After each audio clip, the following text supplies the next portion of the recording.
Thank you very much, Mr. Chairman, for your kind and generous introduction. And thank you to you and to Irene for your invitation to be here to say a few words of welcome. Mr. Ambassador, welcome to both of our ambassadors here, Ambassador John Roos and Ambassador Fujisaki are here as a sign of the friendship of our two countries. This council is a manifestation of the importance of the relationship between our two countries and our great friendship.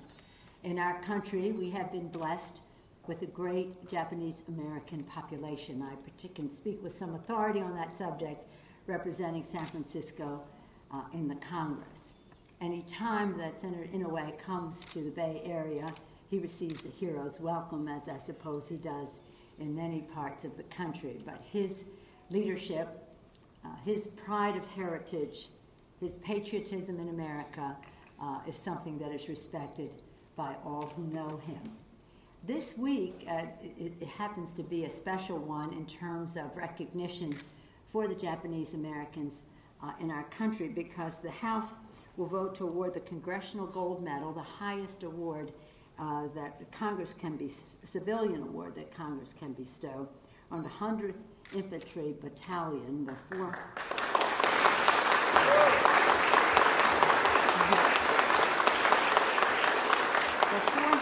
442nd Regimental Combat Team, as a recognition of their dedicated service during World War II. Imagine in our own country, where at war, people in our country were discriminated against of Japanese heritage and other heritages too, but especially of Japanese heritage. And yet, Japanese American community came forward to make the world a safer place. And their valor, courage, and bravery of the men of the 100th Battalion and 442nd Regimental Combat Team included our great hero, Senator Danny Inouye. So thank you. Thank you very much. This is a fitting tribute to the contribution that we would bestow in this gold medal. It's a long time after the fact. It's long overdue, but we'll be so pleased to be taking that vote in the House. This past week, a week ago, I was, Mr. Chairman, I was in Canada for the G8 Heads of Parliament meeting.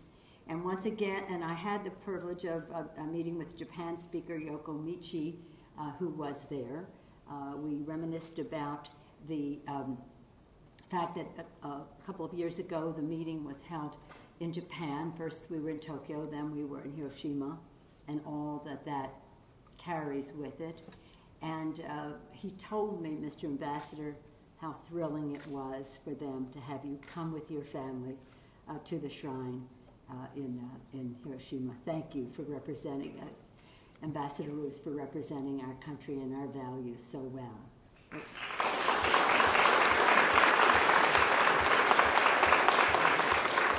So when was it, Irene? You had us together July 26th in the Capitol. Here we are, not 6 weeks goes by that we aren't together again to celebrate the importance of this the significance of this important relationship, the U.S. and China, U.S. and Japan. And I particularly want to emphasize it because my neighbor, as the chairman knows, is the Japanese Consul General around the corner. We live around the corner from each other.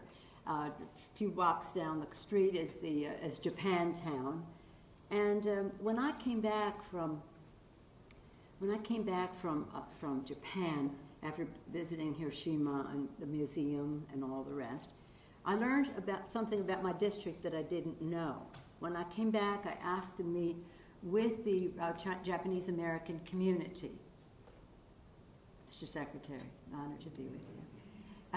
I asked to meet with the members of the community as I would coming back from such a trip. And an overwhelming number of the people who showed up at the meeting had roots in Hiroshima. Their families had lived in America, had come to America well before World War II. And they lived in the San Francisco Bay Area. They had no idea of why Hiroshima would be a city that would be a target. And they were very interested to hear my observations going there as Speaker of the House, laying the flowers at that time, the highest ranking American official to do so. And again, as I say, how honored they were that our ambassador did so as well. And I must say, Ambassador Foley and Ambassador Mondale encouraged me to do so. So this is a long tradition of reverence for what happened there. But our community, again, they're all Americans.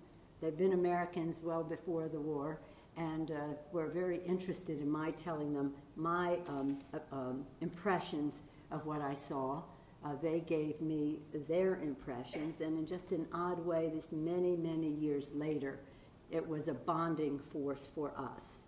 And the idea that we all share, that President Obama has put forth, that President Reagan talked about, President Jimmy Carter talked about, President Clinton talked about, President Bush talked about, a world free of nuclear weapons as something that would be our goal.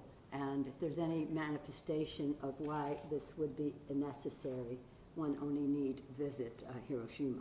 In any event, thank you for the invitation to share some thoughts, to say hello to so many friends, meet some new ones, to pay my respects to you, Mr. Chairman, because you are a real American hero. Many of you may not know this, but every year we have a day of remembrance in the Capitol, and it is a day where we remember the Holocaust. And it is one of the most moving ceremonies that there is, where all of the troops who freed different camps come in. They come in with their flags and banners and ribbons and all the rest. And how moving it is to see the courage of all of those battalions and battalions and regiments, and to see and know the history of how diverse they were. And of course, it all comes back to Senator Inouye. Again, a community that's being discriminated at the time of war, a person with deep pride in his Japanese heritage, with great patriotism for America, becoming a hero on the strength of all of that courage. Thank you.